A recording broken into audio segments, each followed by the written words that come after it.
Hey everyone, I'm Armor Gaming. Welcome back to my channel and welcome to a monster review on Predagelum. This is definitely by far one of the more interesting nature monsters that has ever been released. He's a deny monster, but he can also be an attacker. For the purpose of this video, I want to give a huge thanks to Delta for letting me use your account to make this video.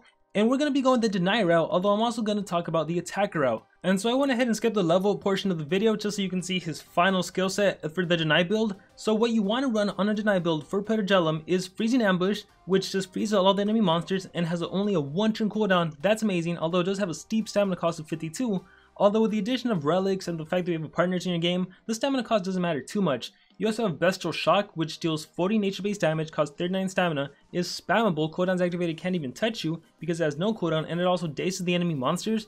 And then as for your last two skills, you can argue whether or not you really need them. You can pick some other skills if you want to, but I've decided to run Freeze Trap, which applies freeze to an enemy monster for a 1 turn cooldown and 35 stamina cost, and Ice Slur, which is actually from skills group 1, which is spammable and has a 50% chance to freeze. And we're going to be testing whether or not this is actually 50% or 100%.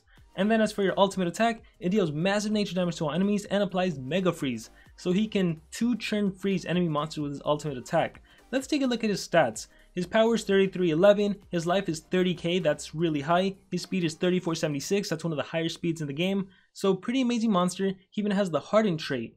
But let's take a look at his other skills. The reason this monster can actually also be ran as an attacker is because when you look at his other skills like Fast Claws, deals heavy nature damage to all enemies. This is a 45 nature based AoE that's spammable. And considering there are so many monsters that can activate cooldowns activated, can you imagine having this strong attacker with a 45 nature based AoE that you can spam over and over and over again?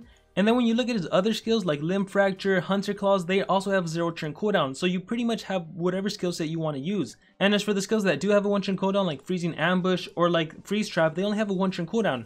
So this monster can be an attacker who can also AoE freeze. He has an ultimate that can Mega Freeze. You can honestly build this monster to fit your playing style. Do you want an attacker nature monster, a deny nature monster? Do you want him to do a little bit of both? It's really ultimately up to you. And as for the relics this monster can hold, he can hold the Trap Relic. So if you have the Pestilence Trap, you can reduce enemy max HP.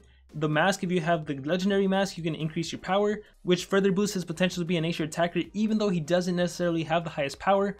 But once again, for the purpose of this video, Delta has requested I make this monster a deny build, which is certainly still very powerful. And for the deny build, I don't feel that you need that 45 damage AoE Fast Claws, just because you're going to be running 3 speed runes, you're not going to be dealing that much damage. And so when that's the case, when you have a monster that's just meant to deny, to do negative stuff to the enemy monsters, you want to go after skills that give some sort of effect to the enemy monsters, like your AoE Freeze, like your AoE Daze, like a single freeze, or like a 50% chance to freeze that's spammable. That way if you ever encounter cooldowns activated monster, you can at least still do something even if you put this monster on defense.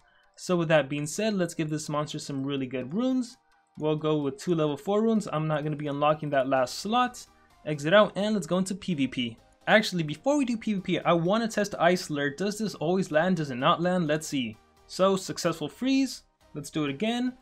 Successful freeze. Yep, so 2 freezes in a row. Let's keep doing it. Let's keep on testing Ice Slur. So let's see, number 1 try, it worked, perfect. Let's do it again, and it lands again, perfect. And let's do it one more time, and it lands again. Yeah, so even though it says a 50% chance to freeze, it appears to always be freezing. So right now it's actually better than Freeze Trap, because Freeze Trap has a 1 turn cooldown, whereas Ice Slur is spammable, and it does cost 3 less stamina. So you definitely want to be sure to run Ice Slur. Currently, as of the time making this video, it's way superior to Freeze Trap. So with that being said, now let's get into some actual PvP. Alright, and so the most difficult thing about doing battles with this monster right now is the fact that he has 2 level 4 speed runes, whereas he really should have 3 speed runes. So these battles might not go my way, but let's just try my best. So unfortunately, the enemy Baba Yaga did go first, and did land possession on all of my monsters actually. So I'm going to auto this, and we'll just see how it goes. Maybe he can AoE freeze everyone, perfect, so now my monsters won't attack themselves. And then skip their turn, goes over to Rabish, Total Blind. My stamina is also drained, Kid Eater. This is not looking pretty for me, but that's fine. Let's recharge. And then what is Blob going to do? So he killed my main monster, which I always hate when that happens because I love showcasing how good a monster could be. But I guess we'll finish this battle and then we'll try on the next match. Hopefully I can find some opponents that are within the realm of my monster's speed, because again, realistically, if he would have had that 3rd slot unlocked, if I gave him 3 speed runes, I could have easily outsped all of the enemy monsters. Oh, I'm total blinded, right? So it doesn't matter. So we'll recharge, we'll auto this, and then we'll just let's just go on to the next game.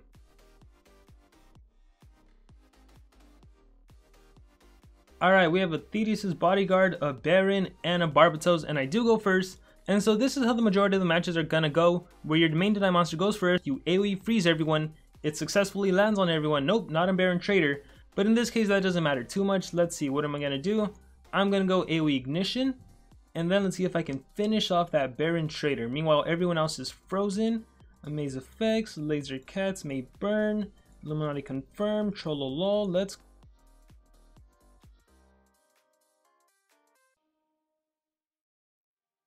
and he is dead. They have to skip their turns because they're frozen.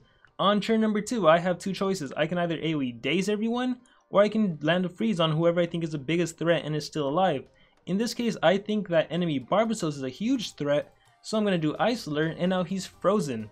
So that's amazing that this monster has a spammable freeze skill, a 1-turn cooldown freeze skill, and then that AoE freeze that has a 1-turn cooldown, so you're going to see I get to use it on the next turn, which is amazing. So let's go ahead and Flame Tears, let's attack that enemy Thetis' Bodyguard, and he's still alive. Let's land a Maze Effects on all of the enemy monsters, and Barbatos goes, but too bad he's frozen. Look at that, freezing ambush. I can use it again, and bam, everyone, not everyone, because Thetis' Bodyguard didn't get frozen, but normally that's how amazing this monster is. A 1-turn cooldown AoE freeze, that is just insane.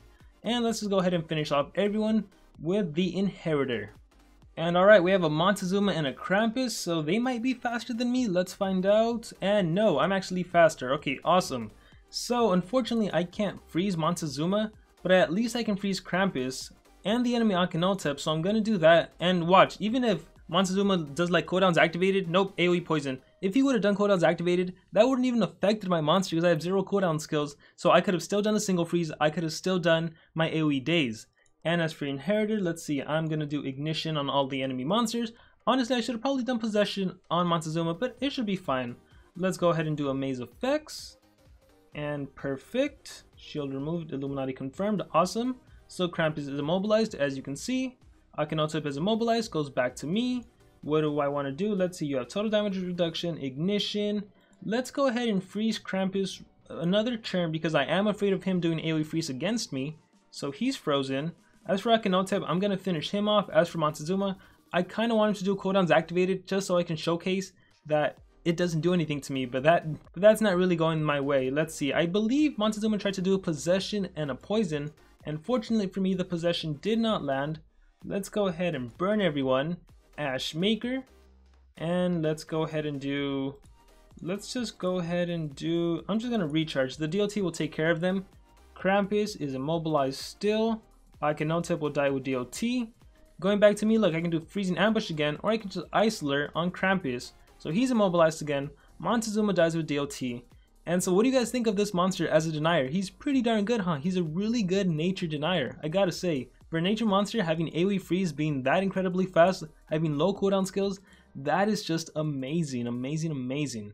And so that's pretty much going to be it as far as player versus player. Once again, this monster could also be an attacker. If you want to make him an attacker, I would recommend that you run Freezing Ambush and that you also run Fast Claws. Those two skills are really all you need for an attacker. I would also recommend maybe you go with Hunter Claws, which is 50 damage nature based, just in case you need that extra 5 damage and that extra 5% accuracy. Keep in mind that AoEs have a 90% accuracy, whereas single target skills like Hunter Claws have a 95% accuracy. So if you do make this monster an attacker, I would recommend 2 strength runes and a team speed. I don't really think this monster needs an individual speed rune, although you could also do individual speed rune. Ideally, if you make this monster an attacker, you want to pair him up with a support monster that gives him double damage and increased accuracy.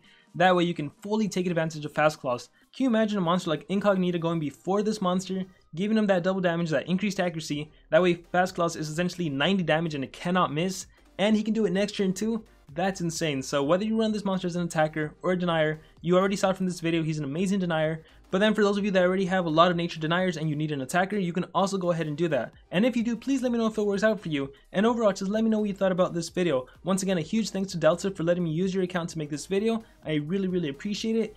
And I want to hear from everyone watching this video. What did you think about it? What do you think about this monster? Whatever thoughts you may have, please let me know in the comments below, and I will see you all next time.